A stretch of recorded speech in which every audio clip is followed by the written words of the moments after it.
Welcome. I'm Erik Fleming, host of A Moment with Erik Fleming, the podcast of our time.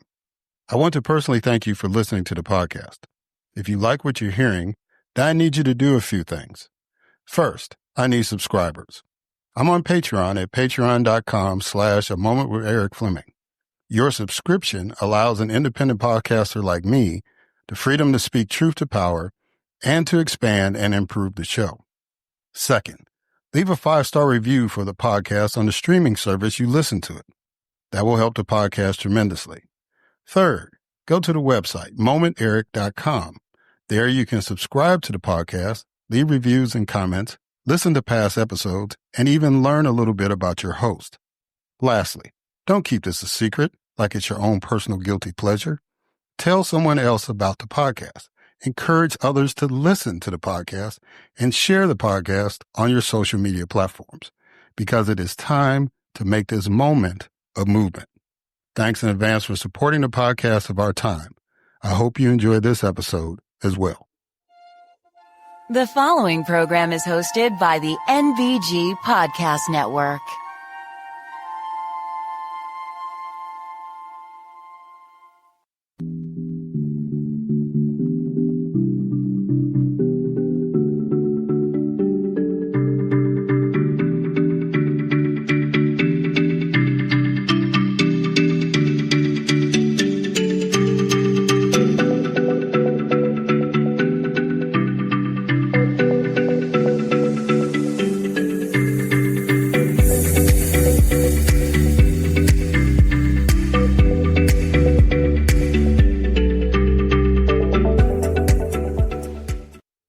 Hello, and welcome to another Moment with Erik Fleming. I am your host, Erik Fleming. So today, I'm very fortunate to have two guests who are all about healing. And we know that in our nation right this minute, that is the prevailing deal. We need more love, more compassion, more healing. Because we're not getting it from the White House, and I'll get into that a little later. But I'm really, really honored to have a young man who is doing the healing through teaching accurate history. And then I have a sister that's doing healing through her podcast and her company, helping people in the corporate world and all that stuff deal with cultural healing, dealing with how to be more in tune with the people that you interact with, whether it's at the job or in society, right? So I'm really, really glad that those folks were able to make the time. As you know, this is the beginning of the school year, and it's also the year where folks are, if you're in a company, whatever, you're starting to put together your budgets and all that kind of stuff. So for my guests to be able to take the time out, I really appreciate that, and I hope that you enjoy their interviews. Housekeeping note, still trying to get subscribers. Go to patreon.com/A Moment Erik Fleming. Let's get those numbers up. The ultimate goal is 20,000. If we go over that, great. And whatever we get, we appreciate. So, just go ahead and do that.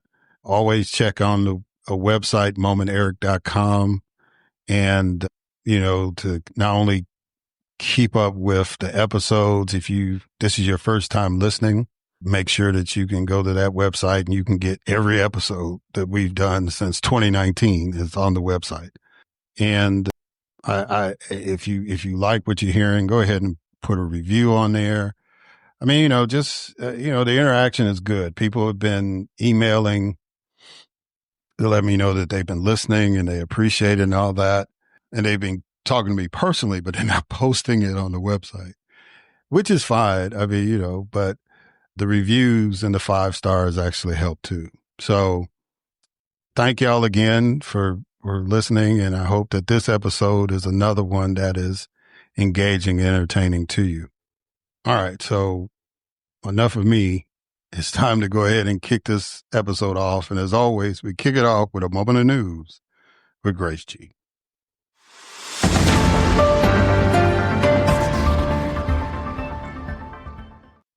Thanks, Erik.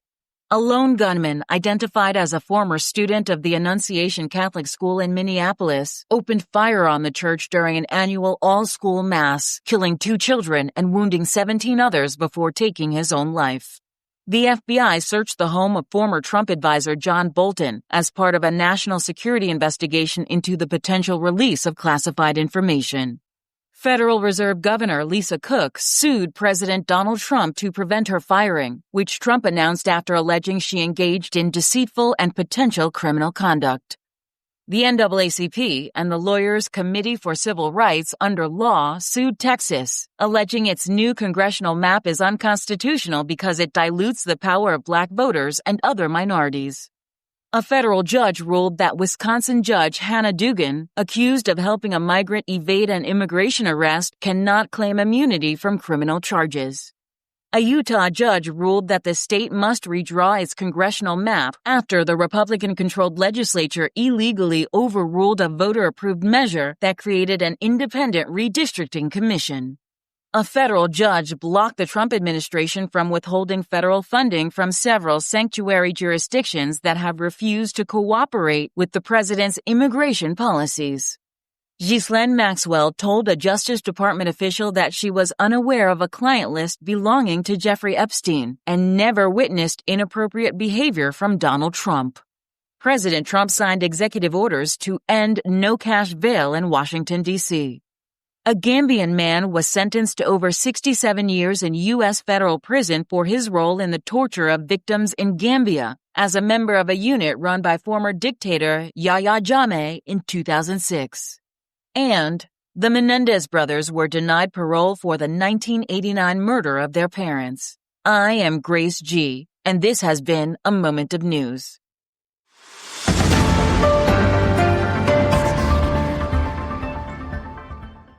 All right. Thank you, Grace, for that moment of news. And now it is time for my guest, Dr. Karlos K. Hill. Karlos K. Hill is a writer, speaker, and community-engaged scholar who brings deeper perspective to historical racism.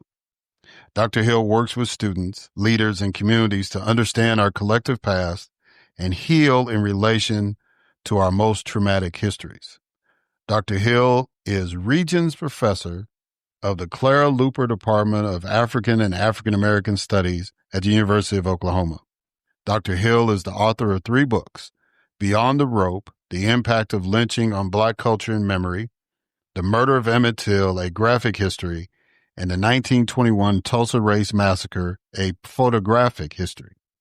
Dr. Hill founded the Tulsa Race Massacre Oklahoma Teachers Institute to support teaching the history of the race massacre to thousands of middle school and high school students.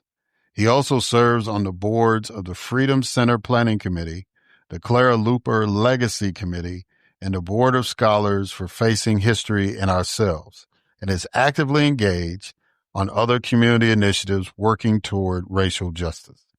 Ladies and gentlemen, it is my distinct honor and privilege to have as a guest on this podcast, Dr. Karlos K. Hill.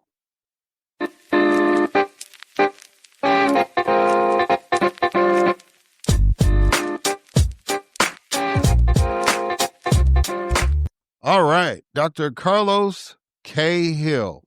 How you doing, brother? You doing good?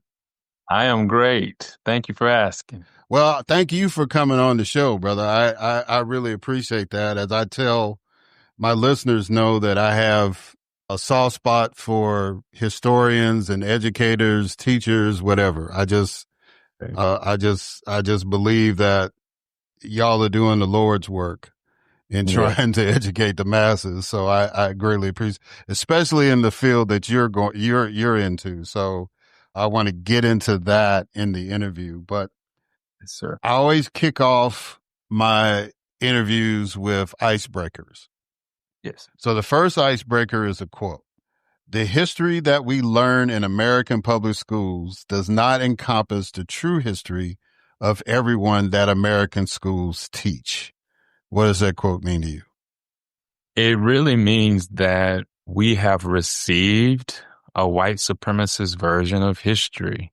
one that has erased the contributions of Native peoples, the contributions of Black people, the contributions to a certain extent of women. And so when I think about the ways in which we are fighting for inclusion, and not just inclusion, compassion for those histories so that we understand how those histories show up today and what we need to do in response to them, right? Our histories of America are often devoid of inclusion of those groups and compassion for those groups.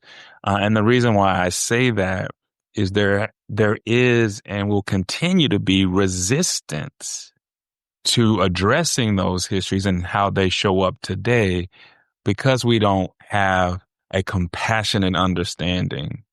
And because we don't have a compassionate understanding, we don't have a willingness to really engage with these histories authentically. And so that quote to me really, helps me to understand, that in our country, historically, we've had white supremacist versions of history. And my job today as a Black studies historian in my classroom, outside of my classroom, is to provide a different narrative and to provide a different way of understanding the history, not just with our brains, but with our hearts, understanding it compassionately. That's what our historical education is really devoid of right now. Yeah. All right. So my next icebreaker is what we call 20 questions. So I need you to give me a number between 1 and 20. 3. How should we balance rights, freedoms, and responsibilities?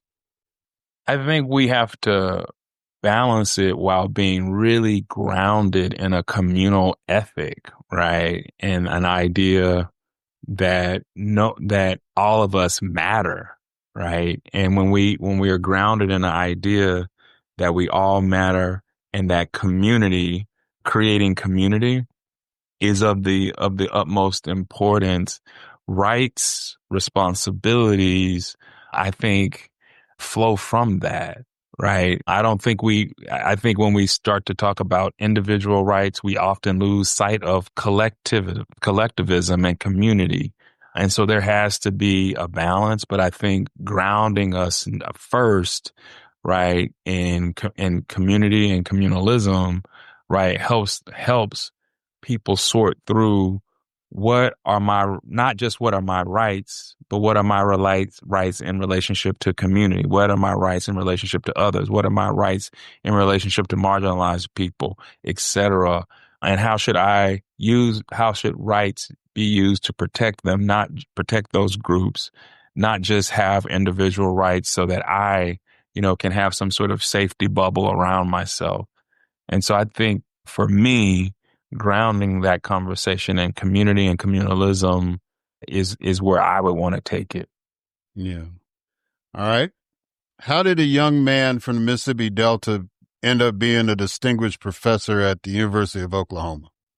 Long journey. But I can say in a nutshell, I had parents who were educators, who were teachers, who infused in me a work ethic to get good grades, but also a curiosity about the world. And, through, my parents pushing and prodding me, I kind of became kind of a lifelong student, a career student, but I really got passion for Black studies in college. I had some great mentors. One of them just passed away earlier this year, but I had some great mentors in college who really gave me a new and a deep understanding of history and why it mattered today, and how history shows up today in the form of policies and practices, but also mindsets and ideologies. And so I had great teachers who really helped illuminate history, its power, its significance. And so from college and having great college professors, they really are the people responsible for pushing me, tilting me towards graduate school, and getting me connected to other professors in graduate school who could really help to elevate me. I am because of my mentors, not just because, some sort of individual talent or ability. I show up the way I show up because I've been mentored and molded and shaped by those people. And so I would say the mentorship that I've received is why I've become if I am distinguished, that's why I've become distinguished. I have been taught by a long line of distinguished historians and scholars. Yeah. I don't know if you had a chance to do any background on me, but I lived in Mississippi for 34 years. Mm. I went there to go to Jackson State and ended up staying there for a minute. My dad was actually born in Mississippi. He was born in Marks. And then I guess him and his sister left when they were like 2. And well, she was 3 then and he was 2. So, and they ended up in Illinois. And so that's how I ended up being born in Chicago. Yeah. So yeah, anytime I can try to find a Mississippi connection, I'm going to do it. Right. So speaking about Mississippi connections, the 3 books that you have written focus on the horrors of racism in America. Why did you decide to hone in on that aspect of American history? And why do you feel it is important to present those stories? Yeah, I can't say that this is something that I, knew that I wanted to study, knew that I wanted to write about when I became a historian. It was a gradual progression, me arriving at this place of focusing in on the history of lynching, racial violence, race massacres.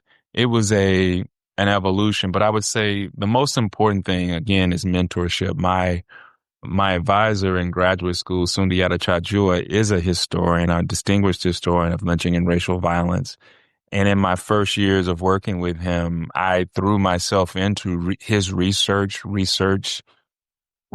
lynchings across the country. And, I did that work with him for 2 to 3 years.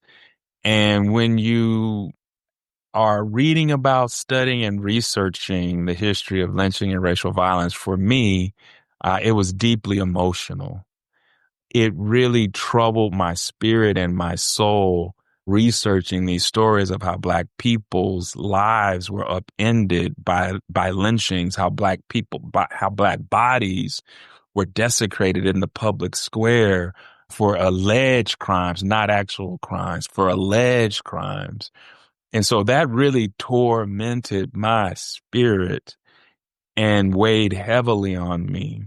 And so I had to deal with that. I had to work through that.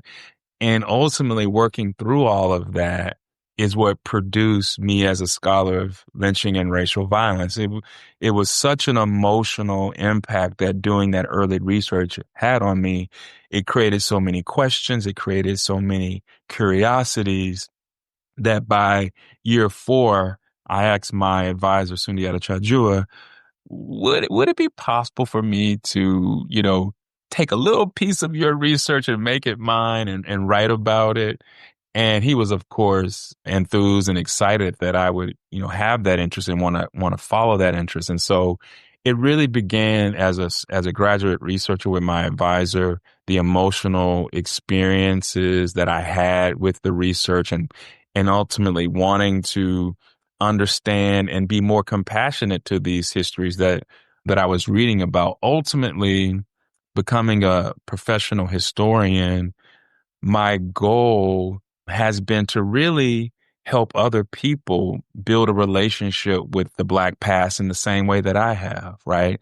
My journey as a Black studies historian has been very emotional, like getting deeply enmeshed in these stories, caring about not just the stories and the history, but the people connected to those histories and how those histories show up today.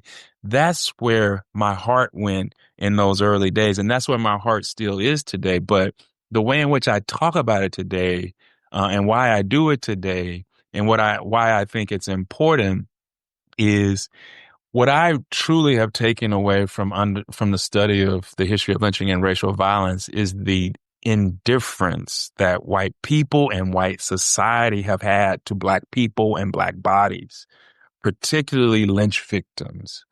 And so the work that I try to do, particularly in the classroom, but also when I get a chance to speak publicly, is to bear witness to the sacred nature of Black people, Black lives, especially lynch victims, and to elevate the memory of those victims in a way that we can approach them as sacred, understand them as sacred.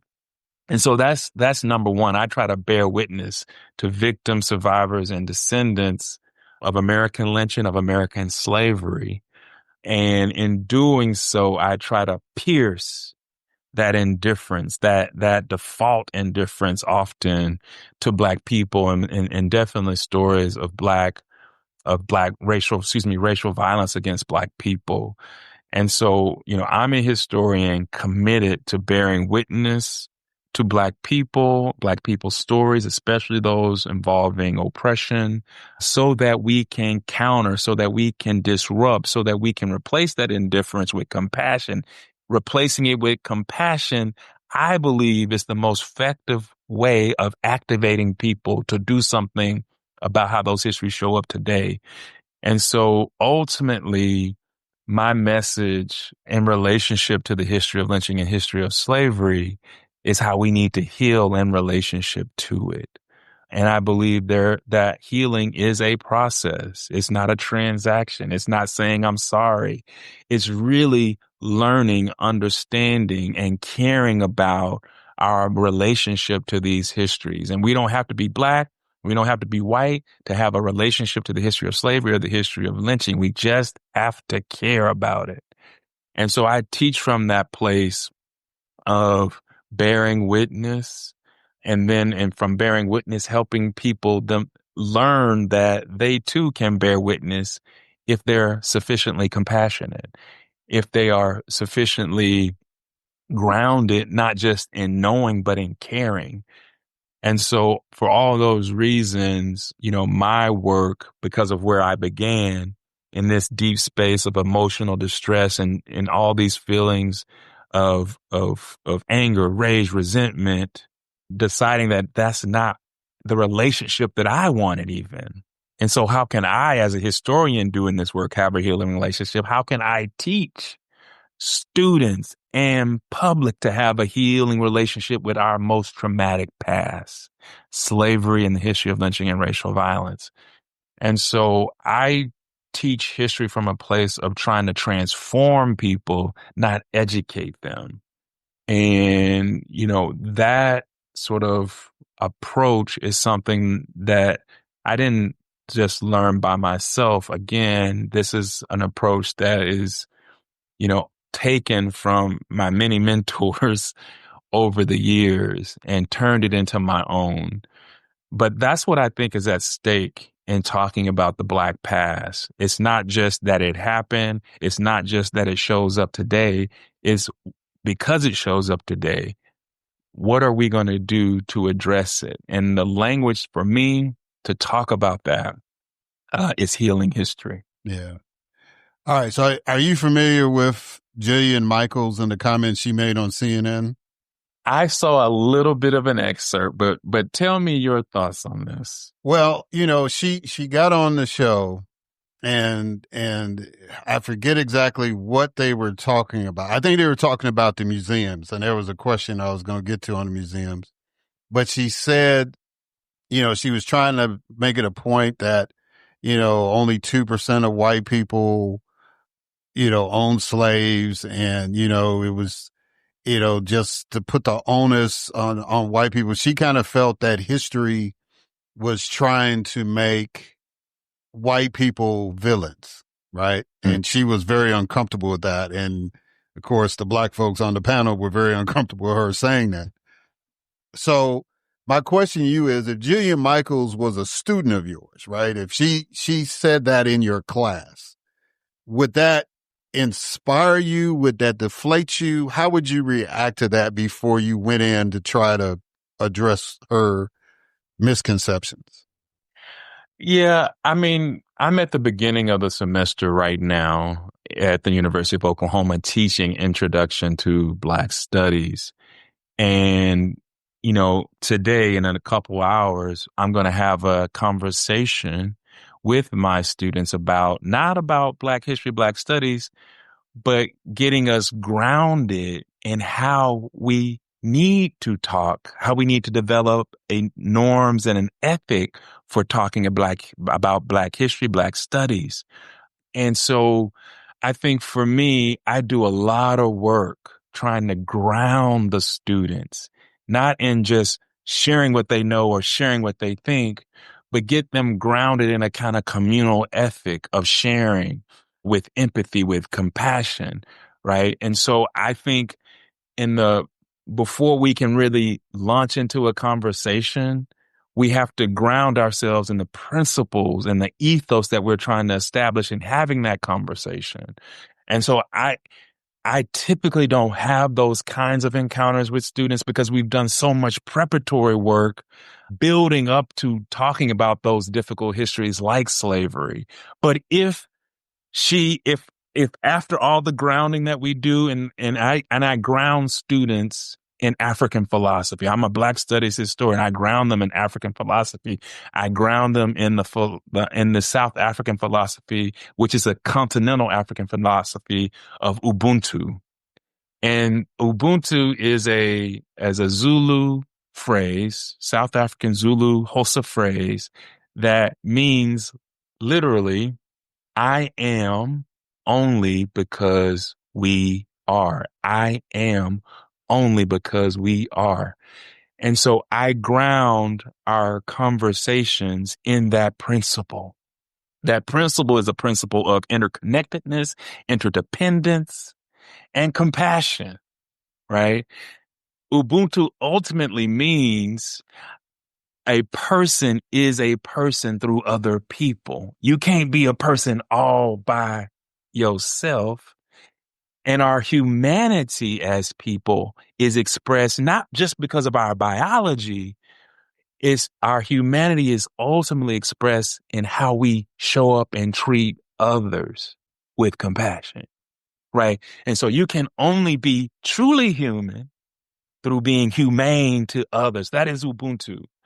And so when you lay out an Ubuntu dialogical framework for talking about the Black past, rooted in that ethos, you tend not to get those kinds of comments. But let's say if it does happen, we treat that comment with compassion. I can't turn around and sort of lash out at her or that student because they said something like that's counter to our principles and ethics.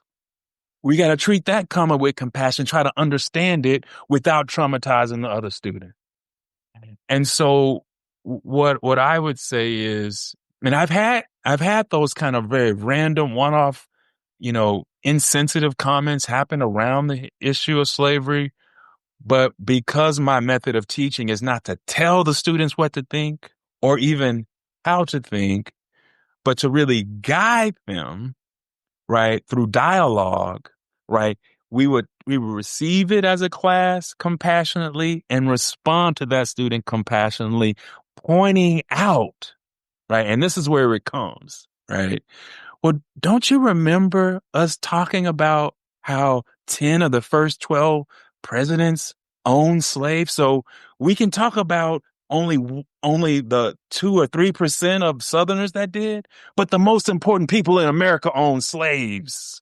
So let's not minimize it.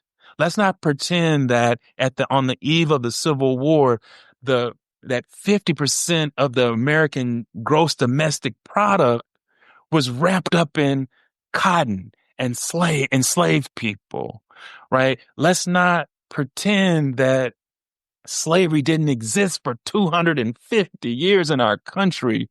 And in every state, there were laws on the books. Even states that didn't have enslaved people had laws prohibiting. Slavery was central to law, culture, and economy. And that just can't be disputed, even if we want to say, only the privileged few had owned slaves, our economy, our society, our culture revolved around it for 250 years. And more than that, we fought a 4-year civil war, the bloodiest war in American history, to bring slavery to an end. So let's not minimize it. Let's talk about it let's talk about it in a way that honors first and foremost enslaved people and their sacrifices. And so let's not minimize it, because ultimately that's what we're talking about, right? To minimize slavery is to minimize the suffering and the oppression of Black people. And that's where that's the only place that we might truly butt heads, if there was a true minimization of Black people and Black suffering under slavery. But even then, it's going to be a compassionate conversation, because if my goal is to transform Jillian, I have to give her the same compassion that I want her to give to the history.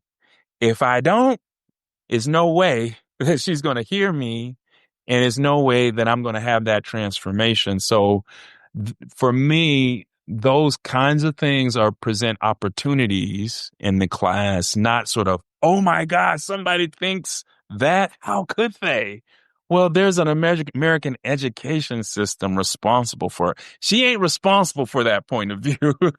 She's given voice to it, but she ain't responsible for it. That is rooted in our culture.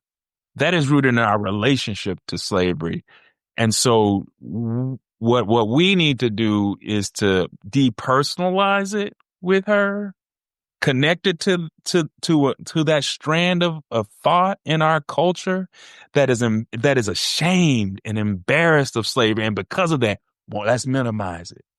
Let's say it wasn't that bad, and in fact, some enslaved people, got wages for their work, and how bad could it be if there were wages involved, and they must have had some kind of choice, and like all the ways that evil and oppression can be rationalized when it's shorn of context and humanity. That's what we experience on a daily basis in America, and that's what she represents. Yeah. So in line with that, what was your reaction when you heard the Trump administration say the Smithsonian museums and exhibits should be accurate, patriotic, and enlightening? It's already that. The exhibits are, I've been to the Smithsonian, the African American, the American, multiple times, right? And the exhibits in both institutions, while one could argue are critical of past actions, in no way, shape, form, or fashion are they anti-American or unpatriotic, or don't ultimately talk about the redeeming qualities of America, its constitution, its pursuit of justice for all the things, right? What I really feel in relationship to those comments is erasure, right? This isn't about patriotism. This isn't about making sure that Americans understand an authentic history of America. This is about erasing aspects of American history that not only make us uncomfortable, but force us to reckon with the past, right? When I say reckon with the past, one just glaring way that America has not addressed the institution of slavery is repair, is restitution, is reparation for a 250 years assault on Black people and Black bodies. And that repair isn't just financial, right? There's psychological, there's emotional, there's health. There's all kinds of ways in which we can repair and do repair work in relationship to this history. Financial repair is important, particularly when the latest estimates that I have seen related to the global slave trade amount to $20 trillion to repair, right? The liquidation of black wealth, or excuse me, the capturing of black wealth under slavery, right? That black people experience no benefit from. When you understand the scale and the magnitude of a 500-year, global slave trade, and when you understand how it depopulated Africa, and how it took from Africa its most critical resource, its people, you begin to realize that it's not just, freeing enslaved people, whether they're in the United States, Brazil, or else, or the Caribbean, right? It's really about making those individuals whole, given all that they lost. We are still trying to recover what was lost from that 250 years, actually 500-year process, beginning with the Portuguese in the 16th century or 15th century with the Portuguese action. They were the first to they inaugurated the transatlantic slave trade and sent millions of our people, African people, into bondage more than any other colonial power. It took the Portuguese the longest to undo or to eradicate or to abolish slavery. And so the debt is something that we are very, very, very, very uncomfortable with, because it comes with implications for today, how we need to show up today to combat that history. That's why Donald Trump, doesn't want slavery or critical takes on slavery included in museums. It forces a reckoning. Yeah. All right. So I got one more question that I guess I don't know, not a positive tone, but I want to hear your take on it. And then I am going to get to something positive that you're doing. As an educator in Oklahoma, what are your thoughts on Ryan Walters? My goodness. Ryan Walters is the superintendent of education for public schools in Oklahoma. And, since he's, I want to say 2021, been in that role, he's done everything in his power to essentially erase difficult racial histories from the curriculum, right? And not only that, try to replace those difficult histories with one that sanitized slavery, the 1921 Tulsa Race Massacre. I just wrote an op-ed about PragerU, this conservative company that creates you can maybe call them educational videos about American history. These videos, short videos, animated videos, essentially minimize slavery and most controversially suggest that slavery was okay because had black people not accepted it, genocide would have been in order, or genocide would have been the ultimate effect. And so these videos present American slavery as a choice between oppression and genocide, right? And so no free people, no conscious people can accept that as a framing of their history, right? No logic, like that just doesn't make sense. And so Ryan Walters, similar to Donald Trump, has been leading an effort in Oklahoma to eradicate the kinds of histories that I want to talk about, the kinds of histories that I want to bring us closer to. Like the main premise for Trump or Walters is talking about difficult or even divisive histories are counter to patriotism or counter to building an American community, right? I argue that they are essential, discussing debating, but more than that, building a relationship, understanding why we care about these histories in the first place and our relationship to them, our personal and collective relationship to them is how we begin the healing process, right? And I know when people hear healing, they think it's all murky and it's about singing Kumbaya together. Healing truly is really about the acknowledgement and recognition of what the history has done to us and how it shows up today and what we're going to do about it in the present and how we're going to work. The key is, and this is where Ubuntu comes in, how are we going to work together? Because we can't get there by ourselves. If we could have, Black people would have gotten there. We would have gotten there.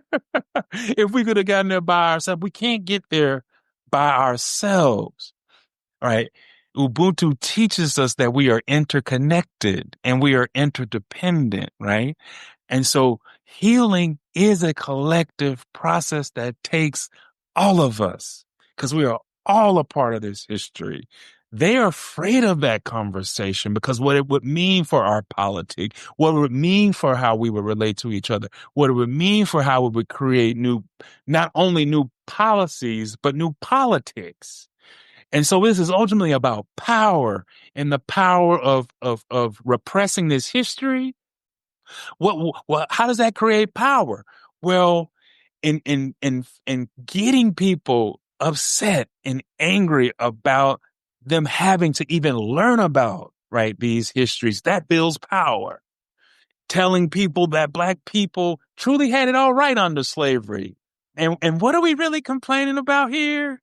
It was just so few people who owned slaves. Like, what are we really talking about? Like, we're just mad about that?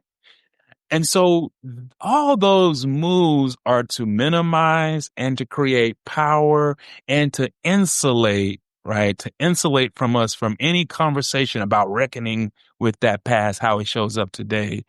And so I think Ryan Walters, as Oklahoma superintendent, has tried to, more so than Donald Trump, to erase our past and to create a situation where we understand the Black past in particular as something that's marginal, as something that, something that we really, if we talk about it, we need to talk about it in ways that don't bring these issues to the fore. And we've seen that, we're experiencing that across Oklahoma, whether it's these videos that I mentioned regarding PragerU and or the kind of book bans that have happened in relationship to Black literature, Black authors. Even Frederick Douglass' book is banned in Oklahoma. So whether it's book bans, whether it's educational videos, or whether it's, I don't want to go into this too deep, but HB 1775 that seeks to curtail how racial topics are taught in classrooms across Oklahoma. In all those ways, Ryan Walters has been at the center of that and been a major proponent of that. And, and the only thing that has protected myself and other academics in Oklahoma is that, for the most part, the governor and Ryan Walters has left universities and colleges alone because of academic freedom. But outside of that, there is a lot of pressure on our universities and colleges to kowtow to the same things that are happening in K through 12 institutions. Yeah. And that was what I was thinking too, it's like, cause you're at a state school and he's basically sending these kids. Most of them are going to go to the state school. So, I just wanted to get your take on it, man. Cause it's like, I know if I was a professor and I'm at the University of Oklahoma and I'm watching what this dude is doing. And I'm like, especially if I'm a history teacher, I'm like going, oh my God, what are these freshmen? What am I going to experience, especially in intro classes? You know what I'm saying? So I just why I wanted to get your take on that. But let's go ahead and close this out with something positive. Talk about your work at the Tulsa Race Massacre Oklahoma Teachers Institute and what impact you have seen since its inception? Well, I would just state, just so that the audience has context, that I am a historian of the 1921 Tulsa Race Massacre.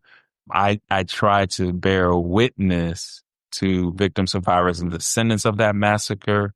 I try to elevate how society not only understands the massacre, but understands their lives in relationship to that.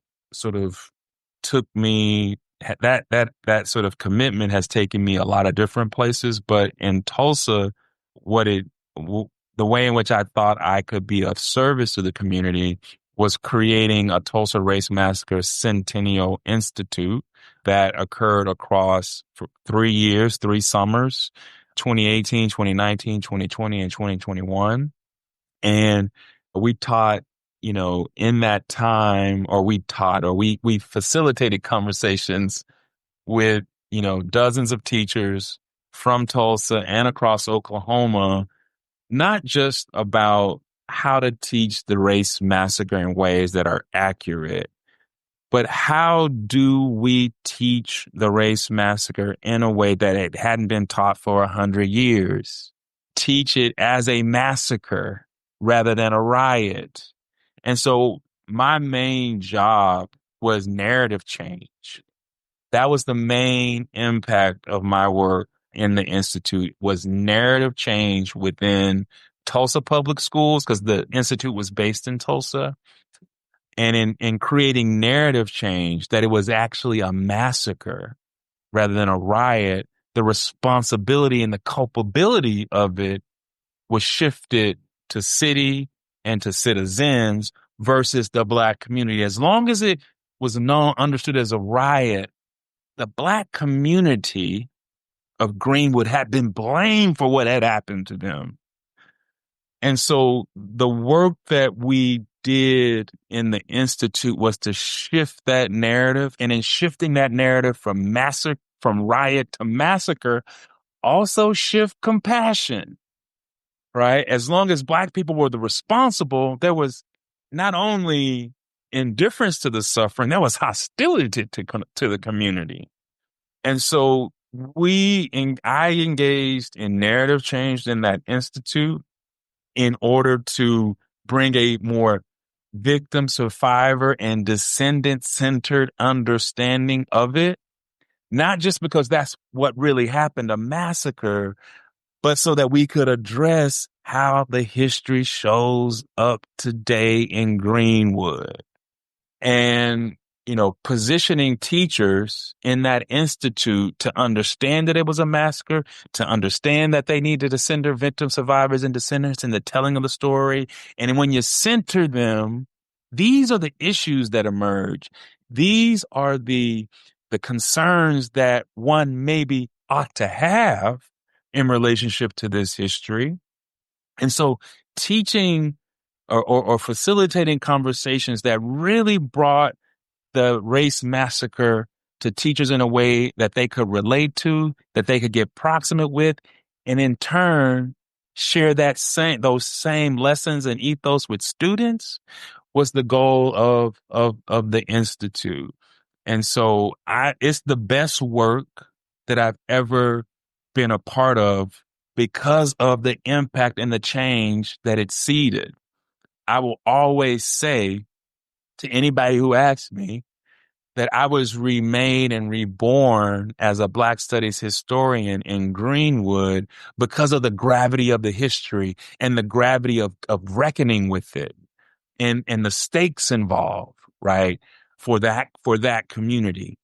I'm so proud that I stand today with descendants of that massacre, doing work with them to address how that history shows up today. Like, the most proud thing that I can say is I'm in service to descendants who are trying today to get justice for their families, for their ancestors. Like, that's my as a Black Studies historian working alongside and with community, seeing what we have been able to do to create a new narrative, to create narrative change around a massacre that happened 100 years, and to see today what has happened, what has even flourished because of that. We have Greenwood Rising, state-of-the-art history museum that tells that story of a victim, survivor, descendant story that ultimately millions of people will visit and be impacted by. That is why I'm so proud. That is why I would say the Teachers Institute, which was a part of all of that, is my most proudest moment. And because of all of that work and just I talked about how emotional I was as a graduate student studying the history of lynching and racial violence. Think about me between 2016 and 2021 learning for the first. I knew about the race massacre, but I didn't know about it from the vantage point of victims, survivors, and descendants until I began to engage with the Greenwood community. That changed me in the very much in the same way that, getting proximate with lynching changed me and propelled me to really bear witness to it. And so I was remade by Greenwood in that institute, and it's so gratifying to see how narrative change has happened because of it. All right. So, Dr. Hill, how can people outside of enrolling at the University of Oklahoma, how can they get in touch with you? How can they reach out to you? All that kind of stuff. Oh man, I'm easy to find. I'm easy to find. All they got to do is I have a website, carloskhill.com.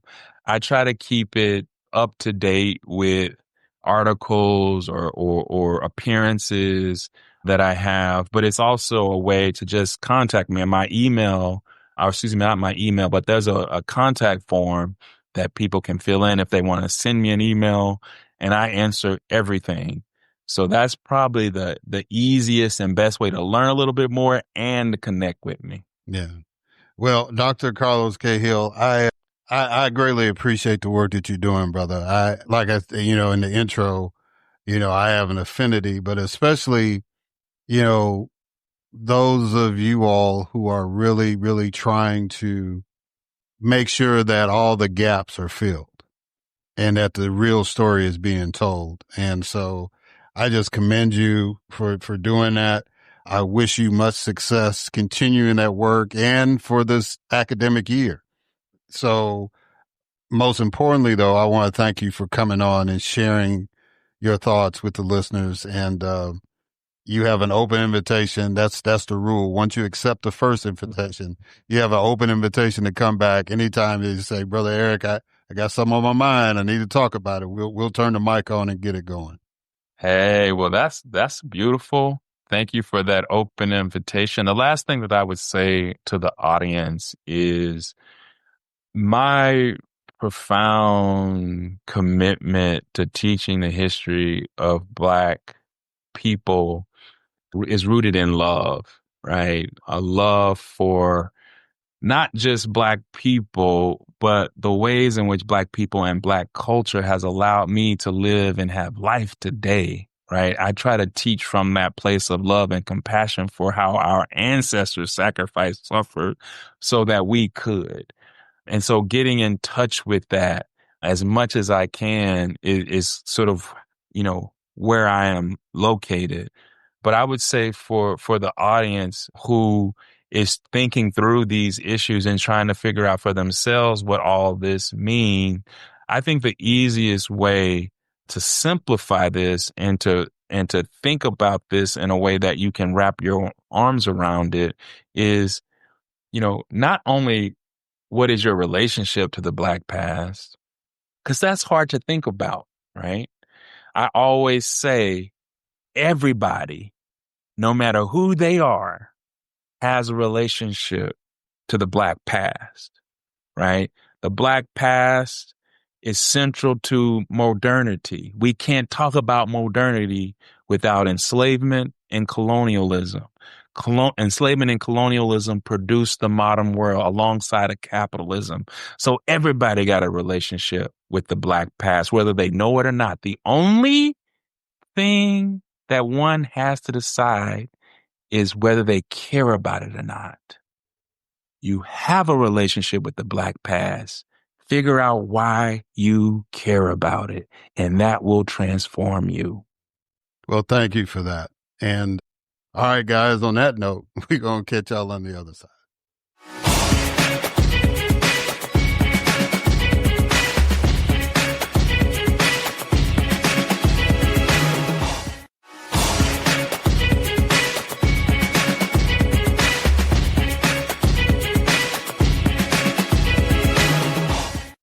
All right, and we are back.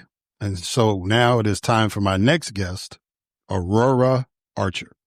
Aurora Archer is the CEO and founder of The Opt-in, a certified B corporation on a mission to prepare leaders and organizations for a new world of work, one where all identities are able to see themselves reflected in leadership, see their narratives and needs reflected in the products and services, and given the conditions to thrive. The multidisciplinary consultancy offers bespoke expertise across human-centered business strategy and cultural competency learning programs, which allow executives to future-proof their organization's presence by enhancing recruiting, retention, and delivering growth by being relevant in a rapidly evolving marketplace. Aurora Archer draws on over 25 years of experience leading success in 4 distinct industries: retail, technology, health and wellness, and content publishing and media. She has built a reputation as a courageous business transformation leader and strategic thinker.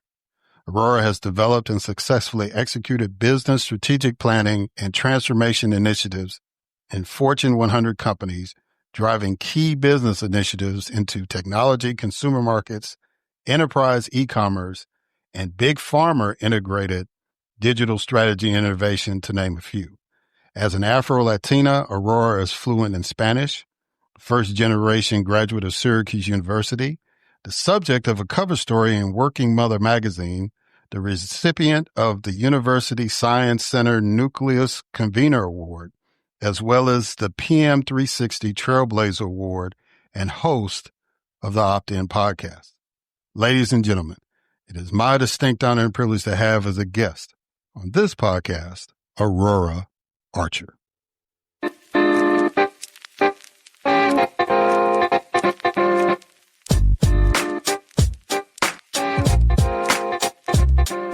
All right, Aurora Archer, how you doing, ma'am? You doing good?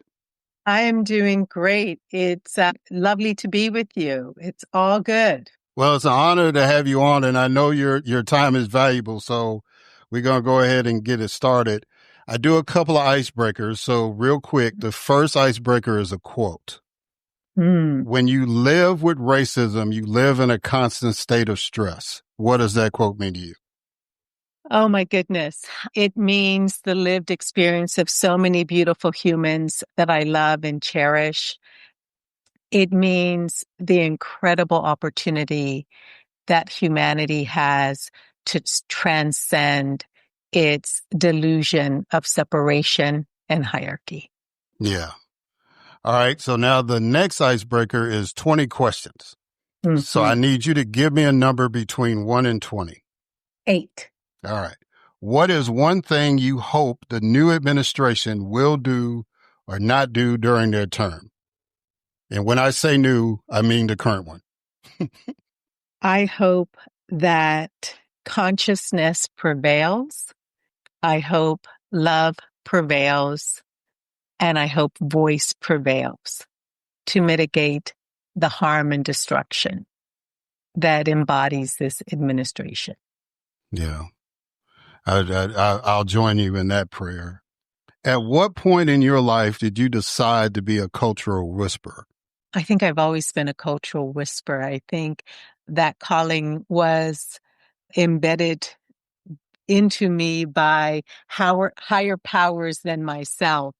As an Afro-Latina, I have always found myself living in between worlds. I grew up with a Black father from Cuero, Texas, spending my Sundays at Baptist Church, doing dance skits, the latest rhythms with my cousins. I also spent my summers in Mexico because my mother was a Mexican immigrant from Monterrey, Mexico. And as domestics, my parents couldn't afford childcare. So I would get shipped to Mexico to hang out with my abuelita and 32 cousins there. And in the process of that, I was exposed to the richness of the Mexican culture, its rhythms, its sounds, its music, its colors, its wisdom. And oddly enough, my cousins would call me the gringa, meaning the American. And it was always sort of at odds to me because I didn't perceive myself as an American, didn't feel I belonged to what was America. So culturally, I had the incredible honor and experience to constantly be living in between worlds, to constantly be living in between people, countries, conversations, and spirit that made me finally attuned to listening to the whispers of people's hearts and desires. Yeah.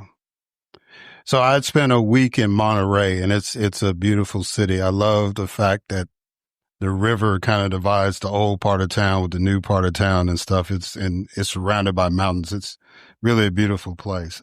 It has been stated that the goal of the Opt-in podcast is to transform our culture by dismantling white supremacy from the inside out, one uncomfortable conversation at a time. How's that been going? So it's been going slow, but it has been going well with those leaders and individuals that choose to take us up on the invitation to their self-awareness, to the invitation of their self-reflection, to the invitation of their growth, and to the invitation of the expansion of their joy and happiness. Yeah. Because that's what's waiting at the other end of the work. That's what's waiting at the other end of the journey. Yeah. Yeah. We know it's going to be a long journey, but I'm glad that you have taken that course to do that. And you had a co-conspirator with you, I guess, in his journey, Kelly Croce Sorg. I think I'm saying her name right. Now, she has written, I've read an article where she talked about how you have challenged her. Yeah. How has she challenged you in conversations about race? You know, I think the challenge always for me, and certainly Kelly embodied that, is how do I, in the most difficult of conversations, in the most trying of conversations, in the most repetitive conversations, because these conversations are not new to many of us of color, is to stay in a place of openness, to stay in a place of compassion, and to stay in a place of love. Yeah. Yeah. And that's the important thing, right?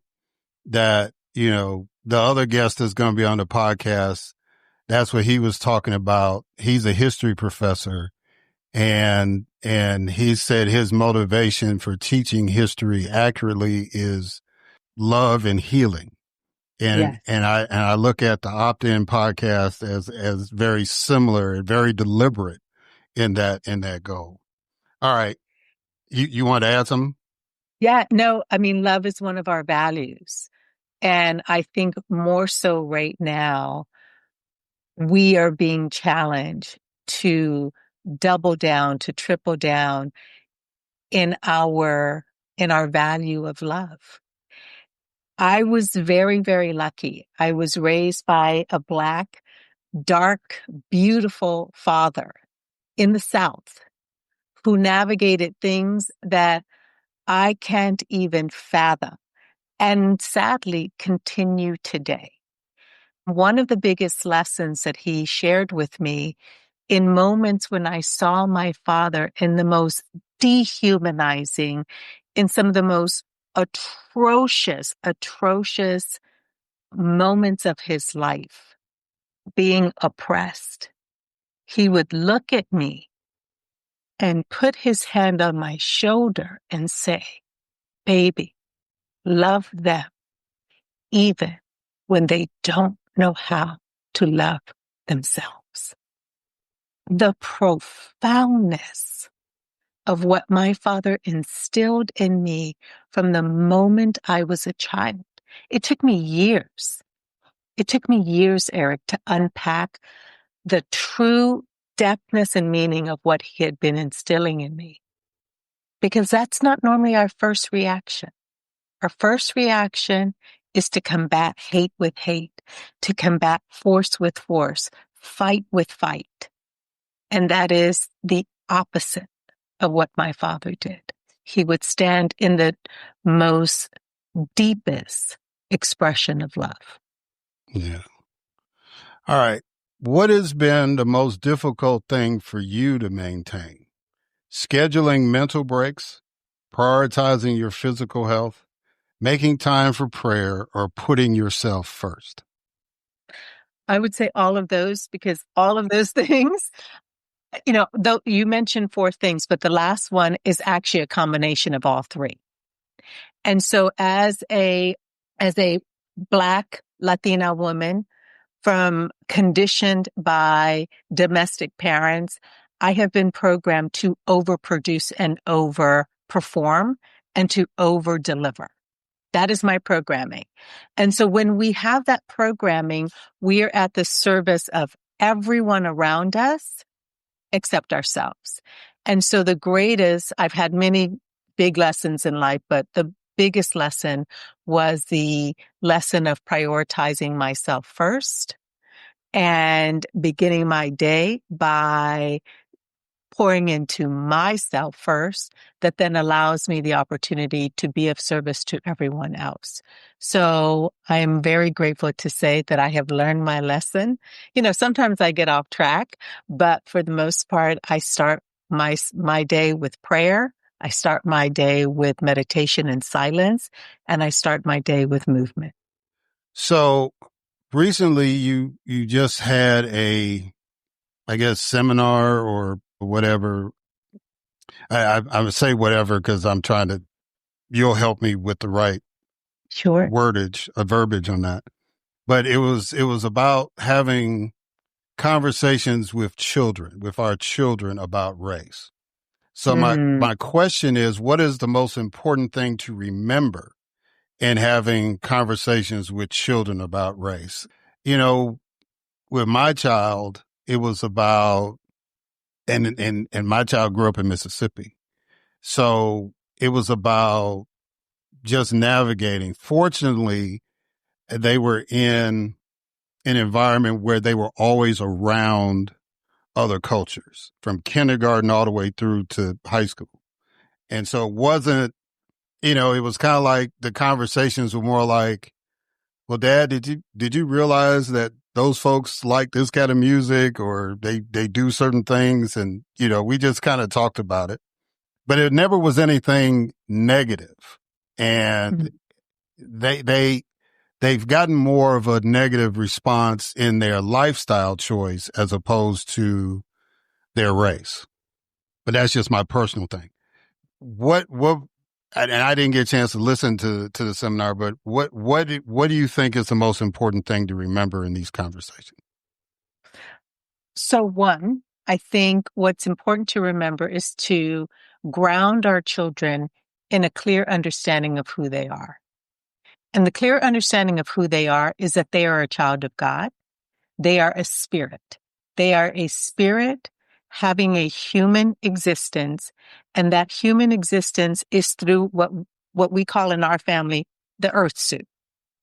My kids were very blessed to grow up in a multi-generational, multicultural home between their European, Irish born and lived father to myself, to my Mexican mother, to my African American father. So my kids grew up in a household where they literally experienced the United Nations in different languages and different accents and different cultures and different ways of being every single moment of their lives.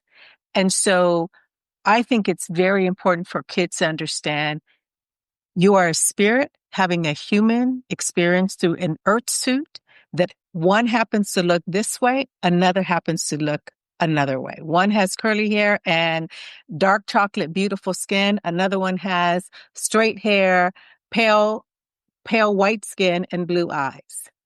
That is just the form by which we are being given an opportunity to experience what it is like to be here. The part that we got twisted is that we believe that the earth suit is who we are, and it is not. And so one, that was the conversation that we had in our household. And so then you are able to have conversations that say, okay, based on this earth suit, there are people that are not going to like this earth suit or that earth suit, and they're going to have a lot of opinions about what that earth suit means or doesn't mean. Who's smart, who's not smart, who is worthy or not of being in the room. That's an earth suit thing. That is not who you are. But understand that people will have different opinions and different points of view on an earth suit, and you have to be clear on who you are. And you also have to be able to navigate spaces, rooms, and situations based on different people's perceptions of that earth suit and the consciousness that they bring to that moment at that time. Yeah. Well, and that's transcendent beyond race. That, when I was talking about my child and their lifestyle choices, my child is non-binary. Mm-hmm. So they, in Mississippi, they encountered a different attitude than where they are now. Right. Mm-hmm. But that whole concept about the earth suit still applies even to them. Yeah. Absolutely. Yeah. So absolutely. I think that's a great message and a great foundation, not just for parents, but for some of us adults to kind of reprogram ourselves, right? Yes. And so we're in an era where we are all choosing, and this is why we talk about it at the opt-in. It's an invitation to examine the programming, examine the belief systems that we have all been inculcated into, whether that is white supremacy, whether that is hierarchy of human value, whether that is who belongs, who doesn't belong. These are all belief systems that we have been programmed with, and we all have an incredible opportunity to examine them and to say, does that make sense? Did I choose that, or did I just fall into something because that's what my mama did, or that's what my grandma did, or that's what my culture did, or the city that I was born in, or the country that I was born in? What is true for me inside my heart? Yeah. Well, that's a beautiful way to end it. And I hate that I have to end it, but I know that you're on a schedule, and I greatly appreciate the time that you've given me for this. So this is normally the part of the program where I allow the guests to kind of talk about what they're doing, how people can reach out to them and all that. So go ahead and do your thing. Sure. So folks can find us on theoptin.com. That is our website. You can find us on LinkedIn. You can find me, Aurora Archer, on LinkedIn. We are so excited to partner with leaders and organizations that understand that at the end of the day, it is about humanity. It is about people who deliver against the results or objectives of their organization, and that we have an incredible opportunity to foster the thriving of all individuals inside of a workplace to achieve the objectives and performance of the organization. And so we welcome the opportunity to connect with those leaders, courageous leaders, visionary leaders who are willing to go on the journey. Well, hopefully one day you might be able to get our president on there, or at least a couple other folks I could suggest, but we'll just keep it at that. Aurora Archer, I greatly appreciate you taking the time, sister, and hopefully the next time we get together, because the rule is once you've been invited, and you've come on the show, you have an open invitation to come back. It would be my pleasure. Yes, ma'am. So again, just thank you for coming on. I appreciate it. Thank you. Thank you for all that you do. I appreciate you. Keep on, my friend. Yes, ma'am. All right, guys, and we're going to catch y'all on the other side.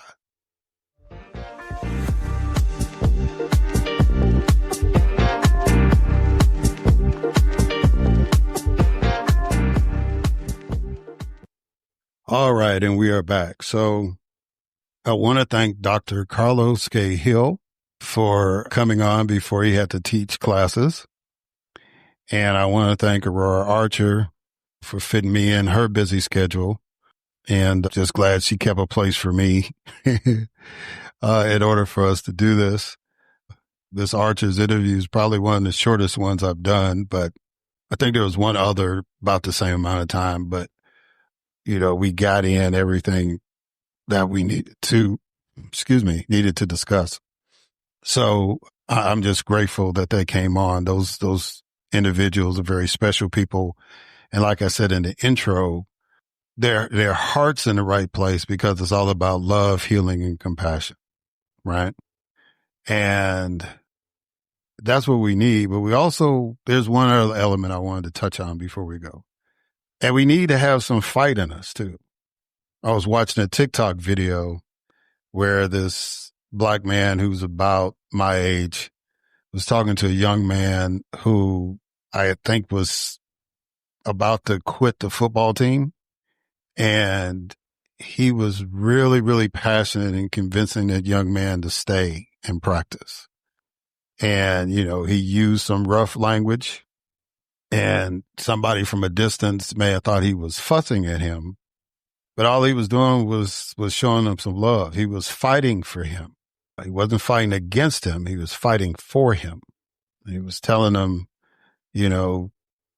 I can't do anything for you if you leave. But as long as you're here, I will do everything in my power to make sure that you're successful, not just on the field, but in life. And it is possible in this day and age, and in this political arena even, to love and to be compassionate and to achieve healing with a fighting spirit. I think that, we've gotten to a point where either we're looked at as either belligerent or out of pocket or going against the grain if we resist, right? It's just easier to go along, get along, keep your head down, keep it moving. As long as it doesn't affect me directly, I'm good. And, let the chips fall where they may. And we really can't afford to do that. And I'm speaking through a political lens, because if we don't have compassion, if we don't have love, then we can't do the right thing, right? We can't be there when the citizens need us to be there. So and I didn't watch it, but I just saw the clips, and then, to hear the reports. When you have a cabinet meeting, right? If you're the president of the United States and you have a cabinet meeting and you're trying to get an assessment of where we are, and you're allowing the public to see how the cabinet of the president of the United States is working for the American people, you expect to hear things like, I don't know, with the Department of Transportation, how we're coming on fulfilling the obligations of repairing roads, bridges, and highways, how we're working on making air travel safer, or with the Department of Education, even if your mission is to end it, right? Figure we hear some updates about how we're going to transition from having a cabinet level position to allowing the states to do their thing, right? Whether you agree with that position or not, you expect to hear an update. or Homeland Security, especially. It's like where we at with Border Patrol and, how are we dealing with all of these detentions and arrests? How fast are the immigration courts going? You expect to hear those kind of things. Again, whether you agree with the positions or not, those are the things you expect to hear at a cabinet meeting. Secretary of State, how's the negotiations going between Ukraine and Russia? How's the negotiations going between Hamas and Israel? Where are we at in the Congo? Those kind of things. You don't expect to hear 3.5 hours of people kissing somebody's ass. That's not what anybody voted for. Democrat, Republican, Independent, Libertarian, Green. Nobody voted for that. Nobody voted for grown men and women. And these are all grown men and women who have accomplished things in life, right? These are not people who, well, maybe a couple of them, but the majority of these people are not folks that, just the president pulled from Trump Tower in the butler's pantry and said, hey, I need y'all to serve in the government, right? You got people that were former members of Congress, former governors, right? People that had some sense of accomplishment in their lives, who kind of understand how politics work and kind of understand how government is supposed to work. At least that's a perception you were given, right? Because of their background and their resumes. So to see these grown people, right? Even if they coming from the business community, most of them have been CEOs, right?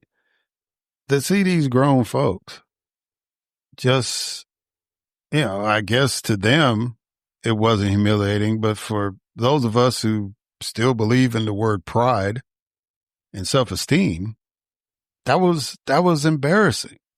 That was embarrassing to me as a citizen, right?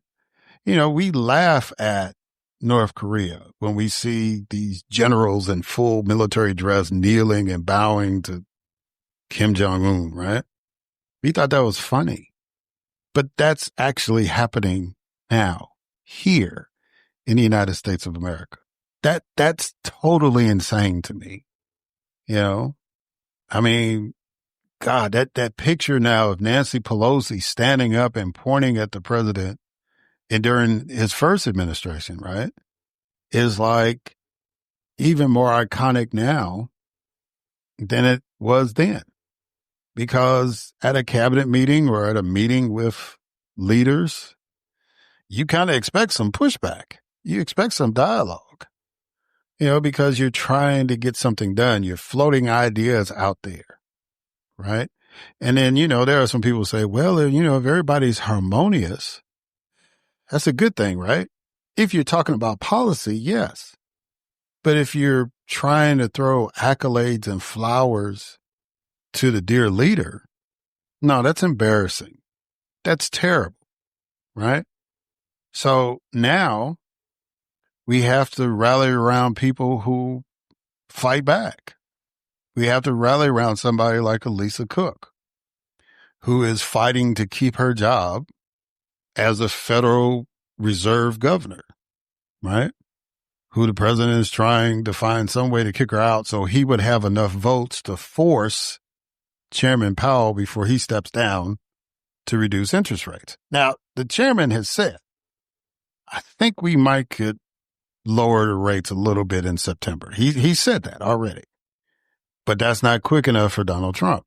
He wants him to do it yesterday just because he wants it, not what the long-term economic impact will be.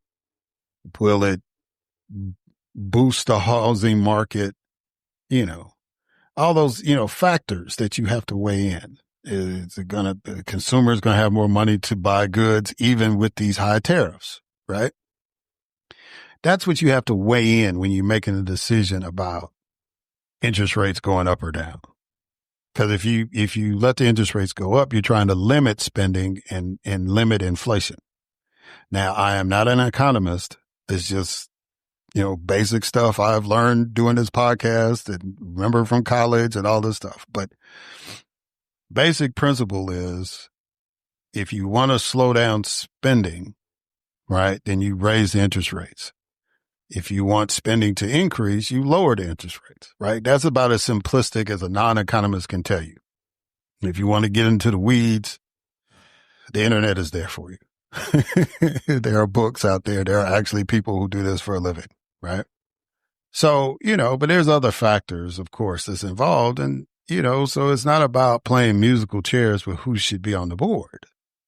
It's about trusting the people who have been appointed to make these decisions. And most of these people have a background. Most of these people that serve as governors have been chairs in their respective Federal Reserve districts, right? Because I think Ms. Cook at one point was here in Atlanta. So, and she's the first Black woman to sit on the board of governors. She's not the first Black, because it was this brother named, I want to say Andrew Brimmer, and y'all can double check that and make sure. But because that was a big deal as a kid growing up. It was like, oh, wow, we got a Black guy on the Federal Reserve Board. Now, I probably was the only young kid that was excited about that, but I'm just saying, especially in my neighborhood, but that was a big deal to have a Black man on that board. And so now we got the sister here, and the president is trying to kick her out, which is not a good look. No matter how he'll try to say, this is not racist and blah, blah, this and other. Why are you picking on the Black woman? Why are you trying to get her out? Right? Why are you trying to dig dirt on her to justify you getting rid of her? Right? So, Sister Cook said, no, brother, I'm not leaving. Matter of fact, I'm going to sue you to get you off my back, because she cares about the American people. She cares about the economy, because if the economy goes sideways, that's going to affect people that she knows. That's going to affect American citizens. And she's taking her role seriously, and she doesn't want to be caught up in games to hinder her from doing her job, right? Same like with these governors. You can Westmore and Gavin Newsom and J.B. Pritzker and Tim Walz, right? I think Ferguson is the governor in Washington State. These individuals are like Kathy Hochul in New York. These folks are like, look, this is not a game to us. When you send troops, and I guess you can put Muriel Bowser in that, because she's the mayor of Washington, D.C. That's the highest position in the district. You can put her in that line with governor, I guess.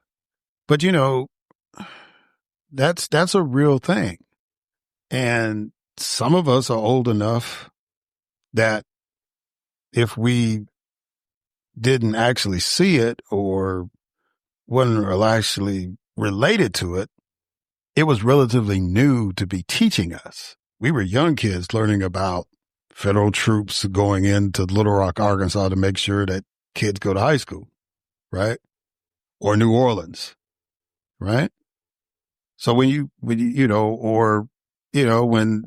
you have uprisings in these cities, after the King assassination and National Guard show up, or Kent State, right? Which was right around the time the shootings took place at Jackson State.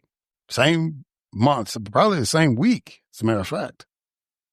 It's a big deal when the National Guard shows up. If it's not a natural disaster happening, the National Guard shows up in your community, in your town, it's a big deal. And you got these governors and mayors fighting back, saying, don't do that. It's not that serious. It's never been that serious, right? Whether the crime rate is high or low or whatever, we can handle it. That's why we are elected to these positions. You are elected to deal with stuff at a national level. We deal with the stuff at a more local level. We can handle it. If we need your help, we know how to call you. We know where the White House is. Both of us have at least been there, at least once or twice. If we need you, we'll call you. You don't need to be proactive, right? And that's given the benefit of the doubt that there's no undertones with the actions, right? So it's just a reminder that even though we want the nation to be healed, even though we want unification or some semblance of it, let's say an orderly society, right? And we want people to respect each other and love each other and, protect each other's space, protect our own space. Karlos K, and I'm paraphrasing, said, yeah, you got to fight for that though. Every day. It's not just going to happen because whether you believe in natural or supernatural, whether you believe, have a faith core or not, evil is present. However you define what evil is, right? We know that evil is the opposite of good. So we know that there is a force out there. There's a movement out there not to do good. And we have to fight against that all the time. It doesn't have to be an overexertion, although some of us have taken that cause. But you have to fight for good. You have to fight for freedom. You don't have to be mad about it or angry all the time because there is such a term as a happy warrior, right? But you have to fight. So I am glad that somebody decided to run in a district where Donald Trump beat Kamala Harris by 11 points in the last election. And they fought and they got elected. I'm glad that we've got people running in offices where it's like, in cities where it's like, the Republicans run this. There's no way you can do it. And they're fighting back, right?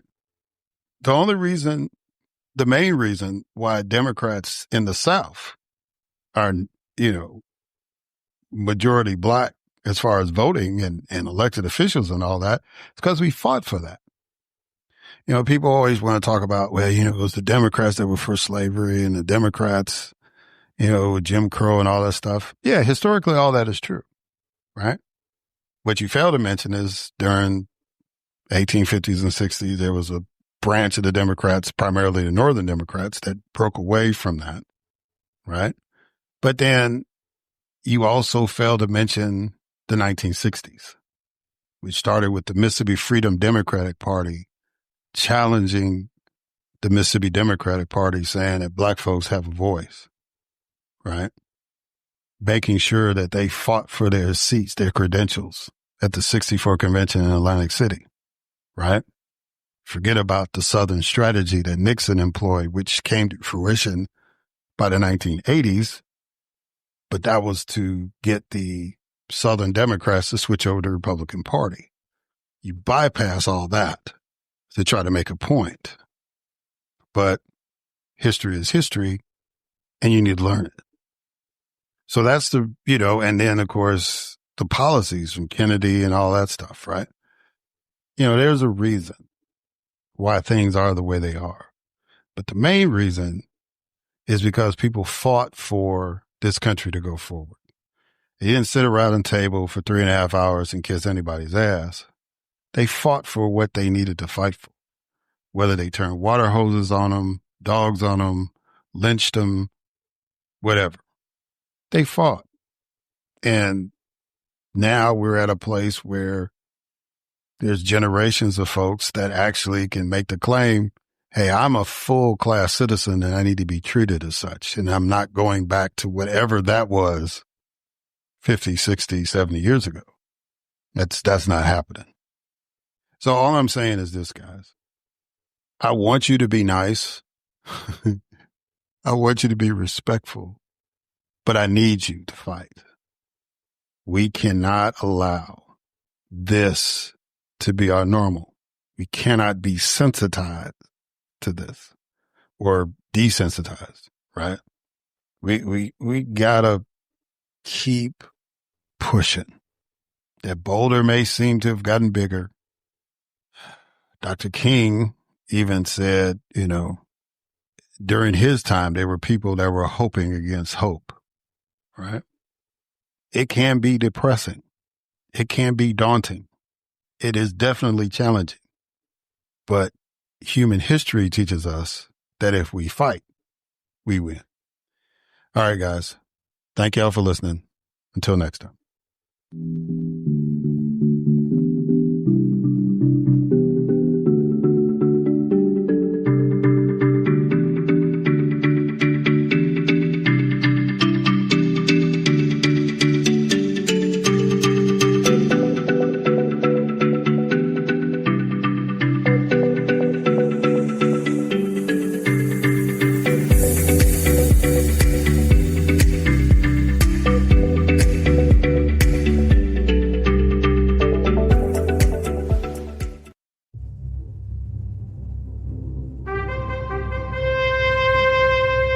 NBG Podcast Network.